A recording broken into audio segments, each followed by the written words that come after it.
Good evening, everyone. Welcome to the channel. Welcome back for another video. Right now, I'm currently working on 2 vlogs, so I just figured I would go live on this one.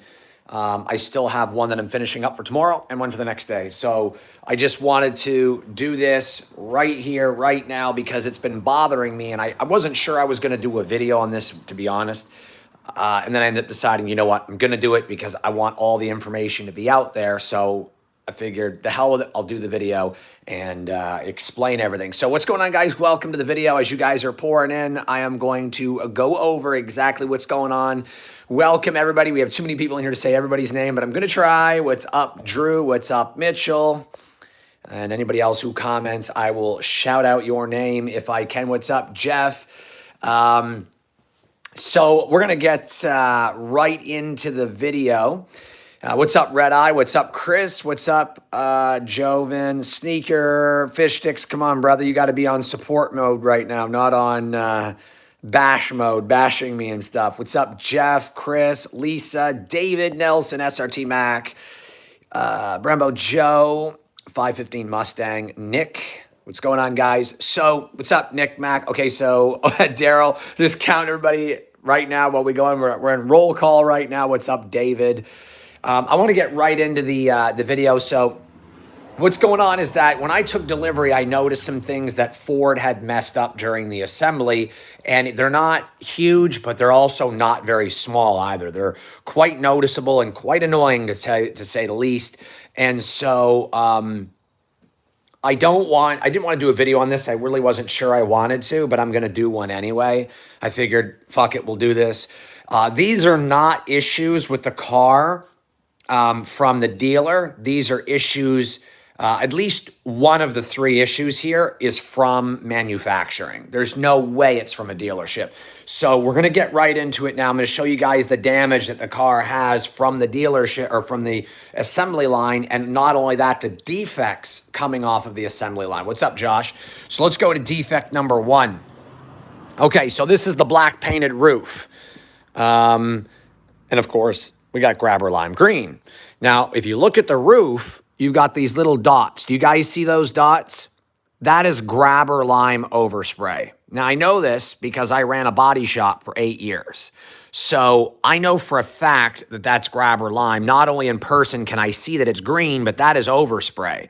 I've had to use, as you guys can see, it's over here, but it's not on that side because I buffed it out. So clearly on this side, you guys can see all those dots. I 100% promise you that these dots are green. You may not see it in the camera. Actually, you can. They're green. You guys can see that, right? That is grabber lime overspray, okay? So I'm showing you up close enough that you guys should be able to see the green tint. So that is green overspray on the black when they sprayed this. Is it a big problem?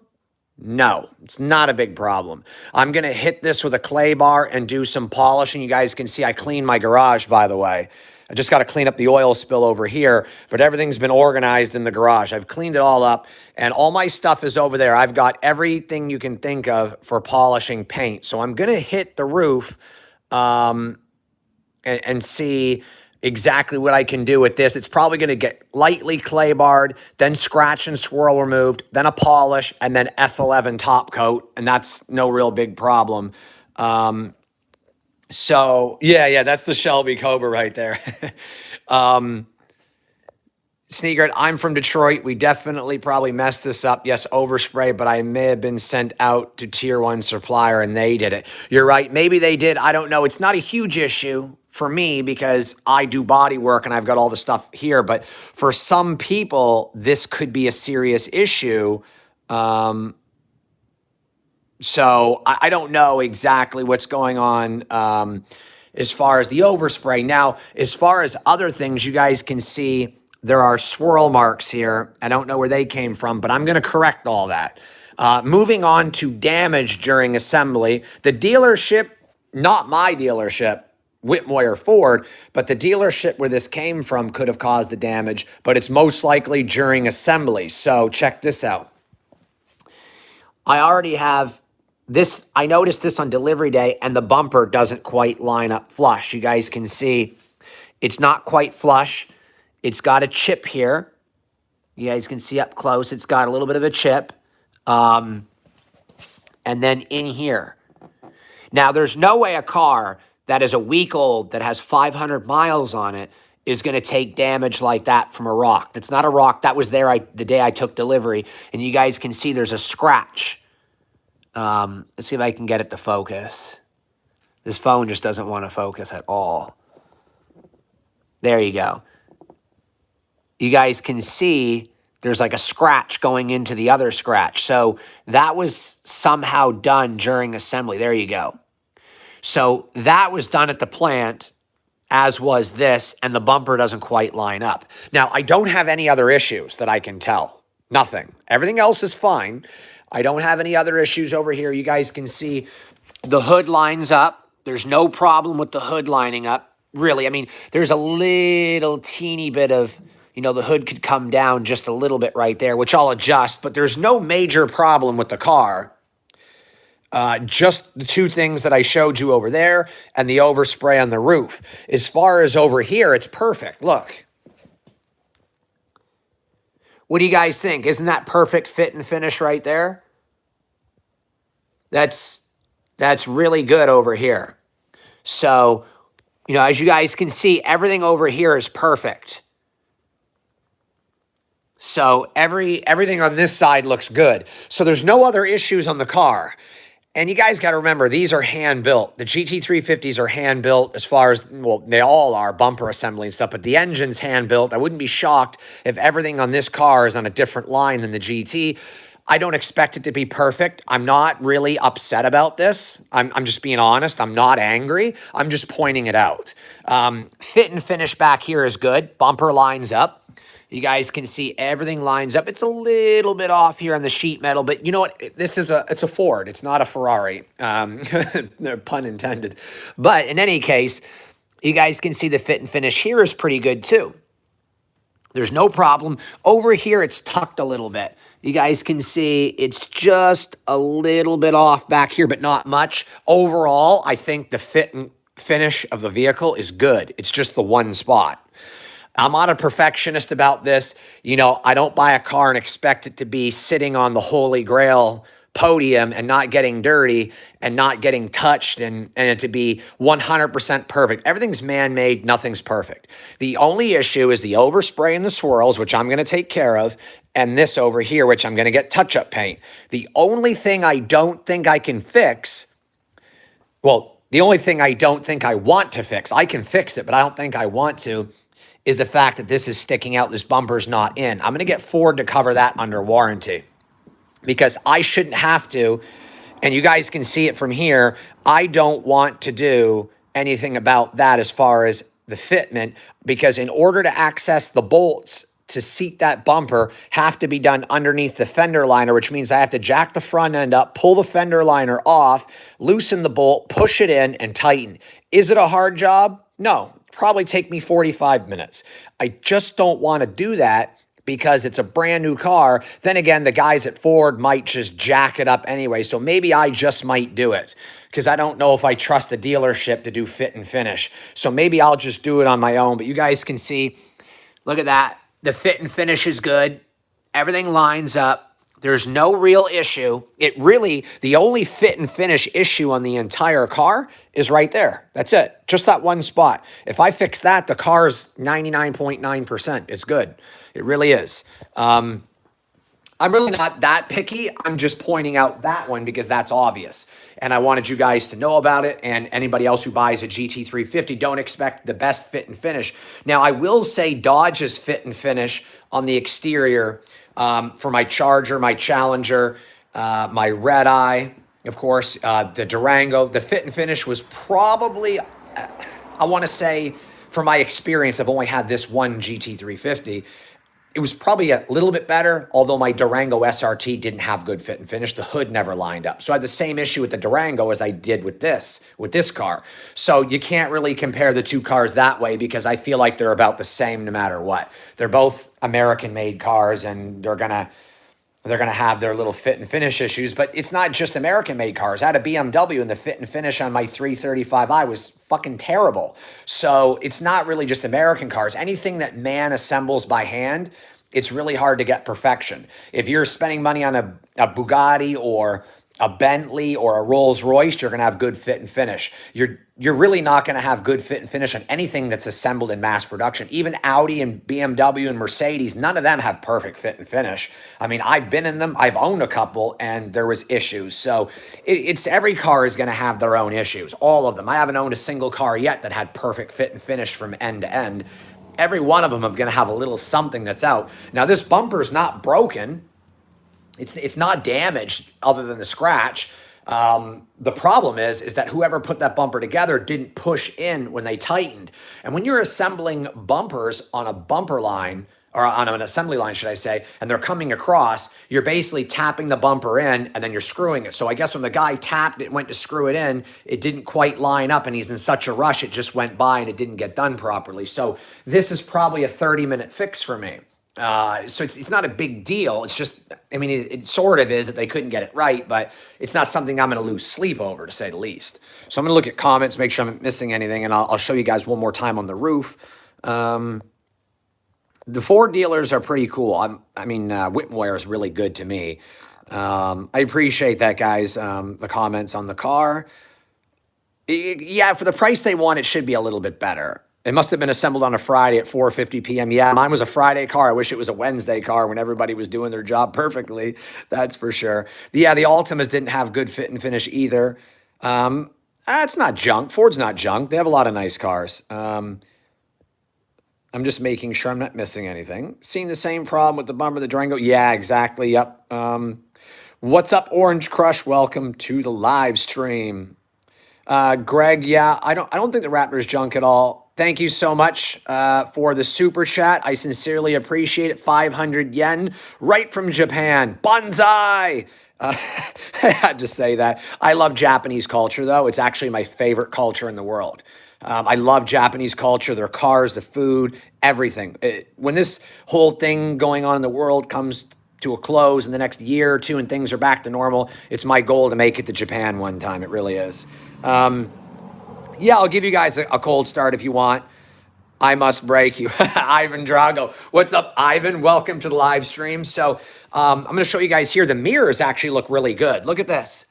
That's dust. That's not paint or scratches. That's a little bit of dirt and dust.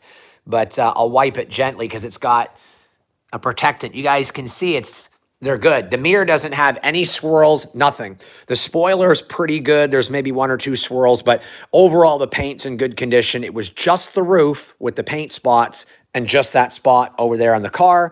I think my lens is dirty. Hold on. There we go. Let me just make sure that the lens isn't dirty. But yeah, we got to get something done about this. Like I showed you guys earlier, we're definitely going to have to do that. So if you guys want to hear me fire it up, I'll go grab the keys. I already did a vlog today, which is really cool, but I did a vlog yesterday too and haven't uploaded either of those videos. There is no tick noise, fish sticks. This engine is smooth. It's very smooth. In fact, I'll go ahead and start it up just to show you that there's no ticking noise. They started Monday, finished Friday, got pics of it going down the assembly line from a buddy. I was surprised it took that long. Yeah, it does take a few days, man. I cannot wait to get my GT500, bro. I love the GT350. It's my favorite Mustang ever made, but I'm definitely getting the GT500. It's going to be a couple of Shelbys here on the channel. I'm looking for my keys right now. There we go. I got my keys. I had to go in the house to get the keys. I left them in there. I don't know why I did that, but I love the Shelby sign here, or logo on the key. It's really sick. So it doesn't have remote start. So what I'm going to have to do is I'm going to start it and hold the phone outside so you guys can hear it. It isn't cold, though. The engine's not cold. It's going to be a warm start. It's going to be a warm start. Look at that. Ford Performance. And then, of course, the Ford Performance on the door sill. Now, I did say this yesterday in my live stream, and I'm going to say it again. The interior quality in the GT350 is better than the Redeye. And I don't say that with bias. I say it 100% truth, because the carbon fiber on the dash of the Red Eye was brushed fake carbon fiber. This is carbon fiber weave, and it's molded material of carbon fiber and legitimate. Like, this is not a brushed fake piece of aluminum or fake carbon fiber. This is real carbon fiber.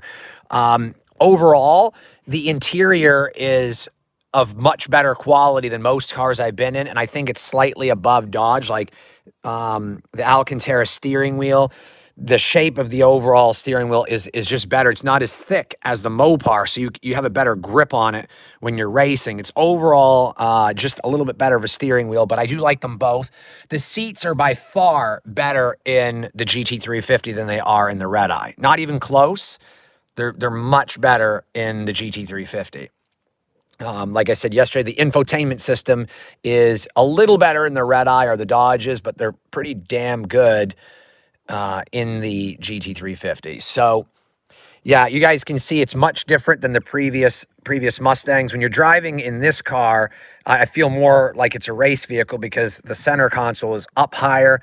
When you're resting your arm while you're shifting, you feel like you're in a race car because of how high the center console is.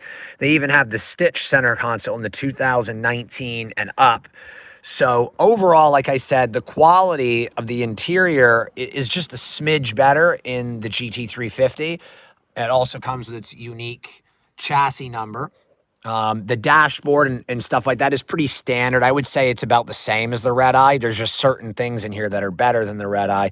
The stereo system in the car is pretty great too. It's got a mid-range speaker here, a tweeter here on the pillar, subwoofer, like a 6.5-inch subwoofer down here, or not really subwoofer, 6.5-inch woofers. Those are low end. This is the mid range, and then the tweeter. They've separated it for surround sound. There's also a center speaker here, the two in the back, and the subwoofer. So overall, it's a really good setup. Ford did a good job with it. They really did. So I'm gonna go ahead and fire it up. Oops, I just dropped my key.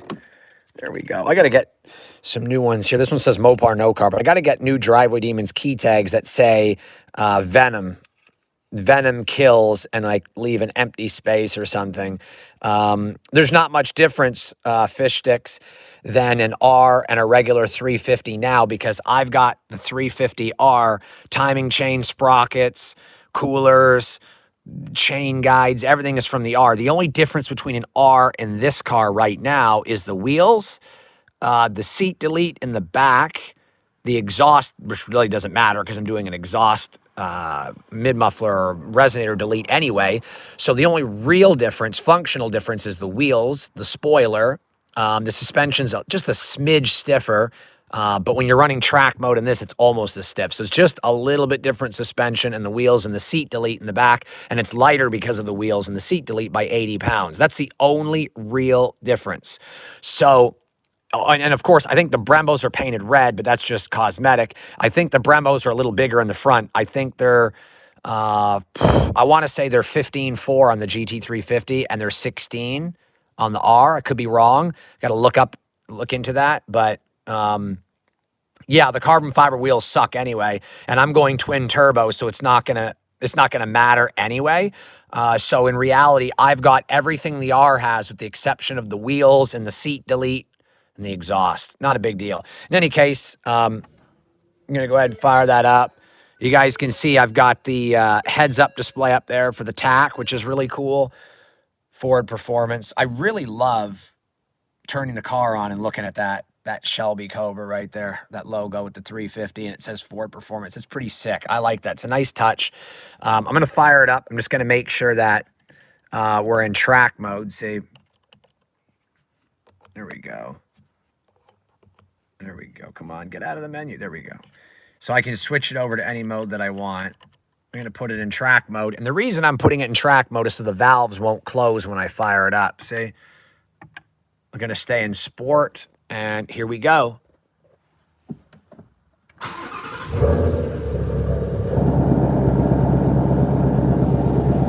I like the heads-up display, though.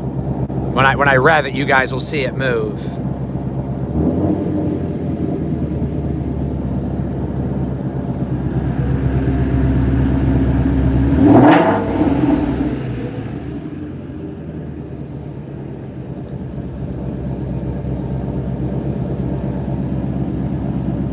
I like how you can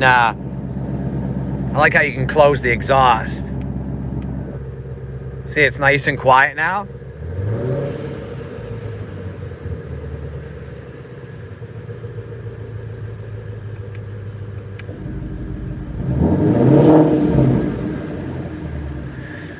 Listen, there's no ticking. See, told you.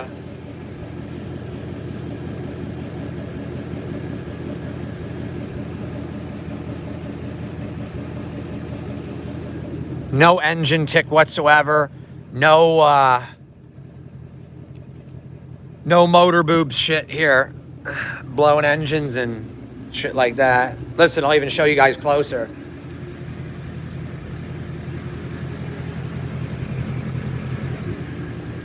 Yeah, Anakin, there's a few little issues with the paint. See?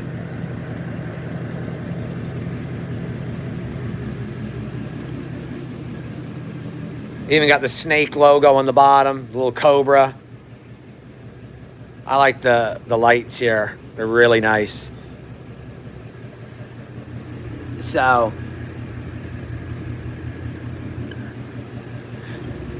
but yeah, yeah, coffee mug in green. I'm gonna have to do a grabber lime green, grabber lime green themed like merchandise and stuff. Don't worry, guys. Another thing I really like that I'm gonna do in the review is watch the turn signals. Okay, we got the turn signal here. Watch this. This is really sick.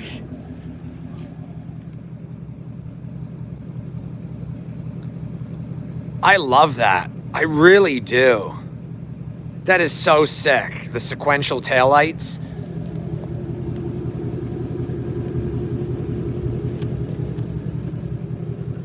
So I'll show you where the paint issues are one more time. You can see there's the green.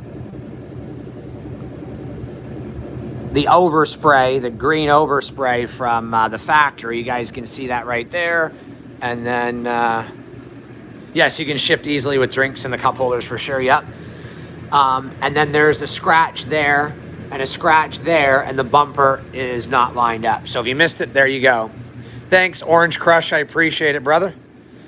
I will definitely be switching to AMSOIL. I heard that Motorcraft and the Ford oil likes to burn, so I'm definitely going to be getting AMSOIL or Redline.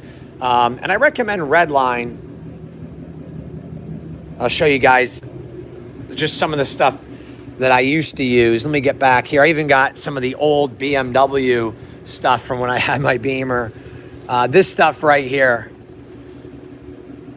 I use Redline Gear Oil in all my differentials. I think, in my opinion, I think that Redline make the absolute best differential gear oil. They really do. I use Redline in every car, every truck. They make great stuff. For the Hellcat, no. Turn this off. All right, there we go.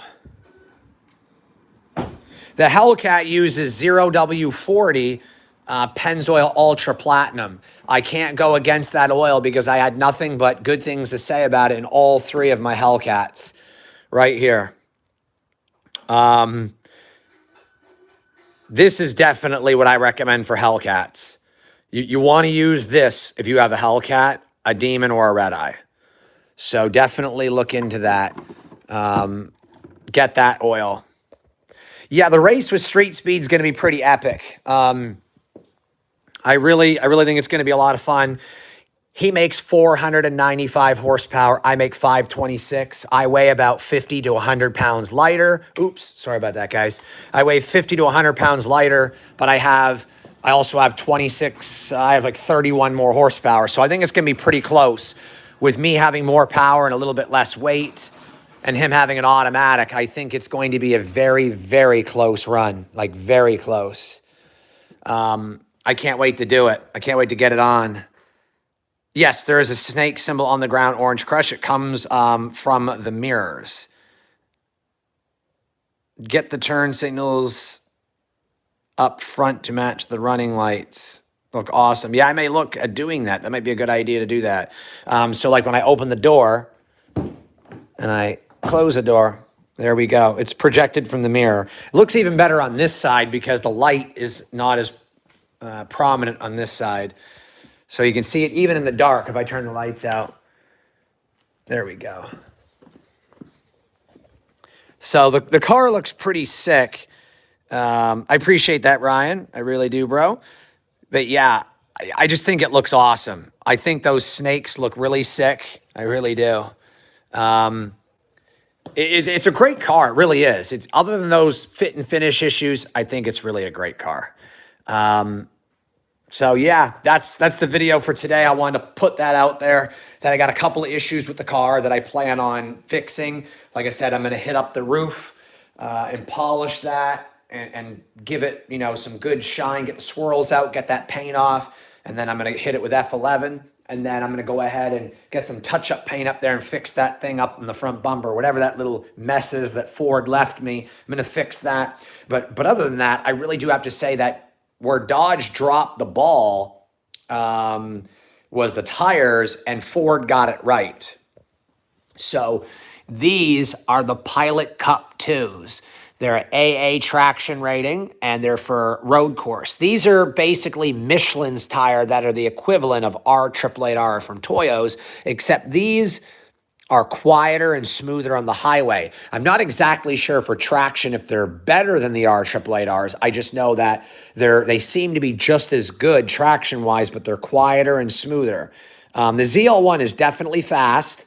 And it's a manual transmission. You can get them, I don't know if you can get them in auto. I think you can. Most guys have a ZL1, have them in manual. I've seen 3 or 4 of them in person. They were all manual. They're very, very quick cars. If you're talking about the 2016 and 17s, those are the best looking ones in my opinion. I'm just looking at comments right quick. Piston rattle in the 2020s, none. I have no piston slap on startup. And if you don't have piston slap within the first 500 miles, you're not going to get it unless you overheat and you cook the Kevlar coating on the sides of the pistons. Got to get Shelby emotes. I definitely will, Drew. I'm going to be working on that as well. But you definitely don't have to worry about the things that you did on the previous cars as you do on this one, because 2019 and up got the GT500 block, the GT350R cam and oil sprockets and timing chain and guides, and the oil jet coolers are bigger, the liners on the cylinder walls, the water jackets, all kinds of stuff was upgraded. It's a much better engine, a lot stronger now than it was before. Yeah, we don't want the value of the vehicles to go down. Hopefully things will get better. You may have to rewatch Tap Out. We just went over everything on the car. Yeah, I'm gonna have to go up with an upgraded ship linkage. Definitely gonna do some stuff on this car. I got a lot of things coming. Front splash guard to protect the rocks in the front as well. Yes, definitely, Greg. I am doing that for sure. I do miss the red eye, but fish sticks, I really love this car. It makes me forget about it a little bit. Yeah, Daryl, they don't always get it right. They'll make some mistakes here and there when they're assembling cars. I'm just snake logos. I appreciate that, Daryl. Just making sure I didn't miss no other comments. No worries, Tap Out. I appreciate you stopping in to watch. It was basically just like one little issue on the driver's side and the roof. I am not going to put my age out there. We're going to have you guys guess. But I did a video on E85 today I'm going to be filming. The blip module, I thought about it, but I like doing it manually, so I don't know. I appreciate that, Orange Crush. I do know something about cars. I've been working on them, drag racing them, and building them my whole life. I love them. It's my biggest passion. It really is. I haven't named it yet, but I have been given a few names. I've thought about Prime Lime. Prime Lime would be really cool. I might actually call it Prime Lime. Or we could call it, I don't know. I got to think about this. I think Prime Lime right now is the best name. It really is. Will I race Motor Tube's Mustang? No, I don't really want to do any videos with that kid. But if I was, I think it'd be a good run. But I think that the GT350 is faster. His is 460 stock and mine's 526. And if I go with an E85 tune and bolt-ons like he's doing, My car is still going to make more power, plus you lose less on a manual than you do on an auto. So I'm still going to have more power and be lighter than him. So as long as I drive properly, I should beat him every time. Green Venom, don't try it. It's pretty cool. Optimus Lime. Optimus Lime is a good one. I like that. I like Optimus Lime and Prime Lime. Those are really cool. Cuda Elephant convertible would be pretty cool too. Definitely Daryl going to go hard for sure. You take it easy too, buddy. Yeah, he's definitely a punk, Will. Not a fan of him. How are you liking the specs? Released recently of the next-gen consoles. Definitely good. Can't wait. If you're talking about PlayStation 5, I'm stoked. I'm really stoked. I might come back with the wide-body Charger Red Eye, but as of right now, the plan is the GT350, the GT500, and if things work out, maybe even a GT50 Gen 3 with an auto 10 speed and go twin turbo on that. Don't know exactly yet, but right now it's for sure the 350 and for sure the GT500 is going to be later on in the year. I would supercharge the GT350, but I'm really thinking about twin turbo for the 350 and then getting the GT500. One supercharged, one turbo. So almost for sure going to be twin turboing the GT350 at some point. That motor tube guy keeps saying literally in his uploads. Hilarious. His vocabulary is not very good. Orange Crush Primer Driveway, if I'm reading that right. I love Mopars, but I love the new content in the Mustangs. I appreciate that, bro. I do too. I love this Mustang. I'm not going to be selling this one for a while. To be honest, I may not for a very long time. I may keep this one, sell the GT500 when I'm done with it, move on to something else, but may always keep this car. I don't know. This is a very nice car. I think it's going to be a very long time. I may keep this one for more than a year. We'll find out, but I'm thinking this one's going to be here for quite some time. This is one of the nicest, if not the nicest car I've ever owned or driven. It's like an American M3, basically. It's like driving a BMW M Series car, and it's a Mustang. It handles great. It's fast. It's light. It's agile. Very high quality build on the inside for a Mustang. Just really a great car. I don't have anything negative to say about this car. I really don't. I mean, if I was to do a review on it, it would take, which I'm going to be doing, it's going to take a lot of work to try to find things about the car that I don't like. I don't think there really is much. I mean, the only real thing that they could do with this car is maybe a little extra power, but I don't really have anything against it. I left my interior light on. Damn it. I'm going to go in here and turn the light off. No, there's really not much about this car I don't like. I'm just being honest. Other than the few little things I've already shown you with the defects, there's nothing really else I don't like. I think this car would be perfect with a little bit more power though. Instead of 526, if they could squeeze 550 out of this car, or 560, I think right at 560, this would literally be the perfect Mustang. I think with 560 horsepower, these things would be sold out everywhere, even more than they already are. It would be an extra 40 horsepower. That would put this car at 11.7 at 123, 122, 123. You'd be right in there, almost as fast as the old GT500. Because remember, the 2013 and 14 GT500 made 662 horsepower, but it weighed 4,100 pounds, 4,100 and change. The GT350 weighs 3,700, so it's about 350 to 400 pounds lighter. That's worth 50, 60 horsepower easy. So if they were to up the power on the GT350 to say 560, you'd have a car here that would only be 0.2 slower than the old GT500. This is already faster than the 2007 GT500, which runs the quarter mile 12.8 at 113 stock. This runs like 12.1, 12.2 at 120. This is already faster than the 07 GT500 that was 55,000 when it came out, and I had one.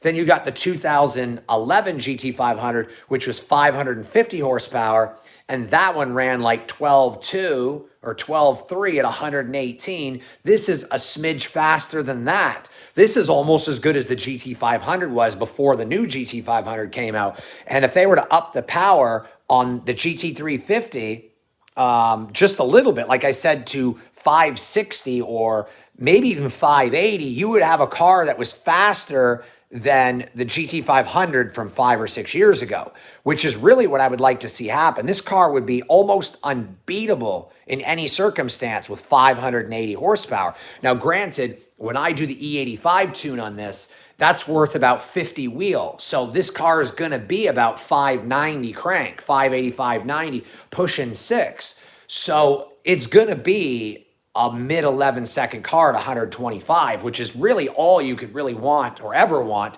out of a car that handles this good. And that's going to put me right beside the GT500. Sure, the old GT500 has 660 horsepower, but it isn't going to make up for it. That 60 horsepower is not going to make up for 400 pounds. It's going to be very hard to do that. It's very nose heavy. The GT350 launches better than the old GT500 does stock for stock because it weighs less in the front end. So with an E85 and a tune, I expect this to be right on par with the old GT500 from 4 or 5 years ago. So that's the goal is 600 crank horsepower with 520 wheel, 525, 30 wheel, naturally aspirated. You can't beat that. You really can't. I mean, it was just 6 years ago when people were freaking out about the GT500 having 662 horsepower. So with this thing, like I said, with 600 horsepower and weighing 400 pounds, 400 pounds less, it's going to perform very similar. And the gearing in this car is fantastic. So it's really going to be a sleeper with an E85 tune. It's going to be really, really awesome to drive it like that. I cannot wait. Yeah, maybe it will be quicker than mid-11s. We'll have to see. That is the new track and handling pack spoiler for 2020 and 2019, I believe. Oh, you're asking me if I'd ever put the R-Wing. No, I like that spoiler better. It also has more downforce than the R. You didn't pull the trigger yet because the MSRP, now they're scrap metal. Yeah, I remember you saying that. Yep. The 350R is faster. I'm confused. The R is only faster 0 to 60 because the lightweight wheels and the weight reduction in the back seats. Happy I subscribed. Looking forward to the mods. Thanks, bro. I really appreciate that. The Duffster. Joel, do you think the Mustang could be... Wait, do you think the Galpin Rocket Mustang can beat a GT500? I'm not sure. I'm really not. Troja Lime. That is hilarious. Oh, my God. DCT and make it lighter. Yeah. I like the manual transmission, though. Should add the 1200R. Too much. I'm going to go 700 wheel. Remember, this car with 700 wheel is going to be the same as a Hellcat with 850 wheel. Remember, Mike, you got to remember this. Later, Willie. What's up, Frost? I missed the red eye one. What's up, Albert? Now, remember this. I raced Mike at street speed in his C7 ZR1. And he had 700 wheel horsepower. I had 830. And I beat him barely by like a car length. And it took 130 wheel horsepower to make up the weight difference from 4,440 pounds to 3,800 or 3,700 and change. ZR1 weighs exactly what my car weighs. Damn near. They're almost neck and neck. So for me to perform like my Challenger did with 900 wheel horsepower, I only need 750. If this car made 750 or 775 to the wheels, it would be just as fast as my Red Eye because of how light it is. And I can make that easy. This car on 6 pounds of boost makes 725 wheel on average, 7 to 725. So if I just up the boost to 10 pounds and do a conservative tune, this is going to be doing about 750, 775. So this car is going to be good for low 10s, high 9s all day on a conservative tune. And it's going to be trapping like 140, 144 miles an hour, depending on how much boost and how much power I run. With 750 or 775 wheel, it's probably going to trap like 138, 140. If I do 800, 850 wheel on E85, it'll probably trap closer to like 145, 148. It just depends. Because like I said, we're making up for weight here. And this car weighs 750 pounds lighter than my red eye did because it was lightened. So to make up for 750 pounds, you would think it'd be about 80 wheel. So I can make 100 wheel less than I did on my red eye and still relatively be the same. So the goal is going to be 800 wheel, 830 wheel on E85. It's going to put me in the same category. It's a manual too, so you lose less to the wheels. So I just don't think it's going to be a problem to make big power on this car. The engine's strong. The car is light. Manual has less drivetrain and peristic loss. So it's not going to be the same situation as the red eye. I think that this car with 750 to the wheels is going to be a fucking killer car. It is going to be... it's going to be just nasty. It's going to be straight nasty. And if I decided to go all out later, I could do that. But right now, it's very attainable to get a nice 700 wheel setup going and 750 on E85. That's very easy to do. It's going to be a lot of fun. Can't wait to the GT500. Yeah, with mods, it's going to be fast too. It's a lot more aero than a red eye too. Yes, definitely more aero. So it's going to be a lot easier to get the speed out of this than a red eye as far as quarter mile times or third mile, half mile events, stuff like that. To get low nines out of this car is going to require about 900 wheel, 930 wheel, because wherever this car is making up with weight and making up with speed, it's losing it on the 60-foot time. It's going to be very hard to get a 60-foot time out of this car like the red eye. The launch isn't going to be as strong, especially with a manual transmission and a clutch. So we're going to be looking at 60-foot times of 1.7, 1.8, and then having to make up for it on the top end. Very similar to It's Just a Six. His car is making like 1,000 wheel, and he's running like 880s, 890s. So to get low nines, I'm going to have to be in the 900 wheel range, and I'm going to have drag radials, and I'm going to have to baby it out of the hole because it's going to spin, and I don't want to tear nothing up. So this car is light enough that you can cut a 1.8 60 foot and still run a low nine with 900 wheel horsepower because it's so light. First gear is very hard. It's got to be babied out of the hole. Second gear, you can roll into it more. And then third, you rip. So the weight advantage, the aero, and the power to weight ratio is going to make up for some of that manual shifting and some of that launch coming out of the hole. But it's going to be difficult because of this not being a drag car. Now, if you were to get a red eye, put it on a highway, and have a 40-mile-an-hour roll race between this making 700 wheel and a red eye making 800 wheel, this would probably win because of the aero and the weight ratio, the horsepower to weight ratio. It's just at the drag strip, the Hellcats are really hard to beat. They just are. They twin turbo the GT350, go for 14R and destroy the streets. It's too much for the streets. I like that kind of power, but in this car, it wouldn't be streetable. It'd be spinning all day, and it's just too much. Winning is going to be tinting it, hopefully. I'm waiting for them to contact me back. I think with the GT350, I really believe 750 wheel on the streets on 93, 800 to 850 wheel on E85 on the streets is plenty.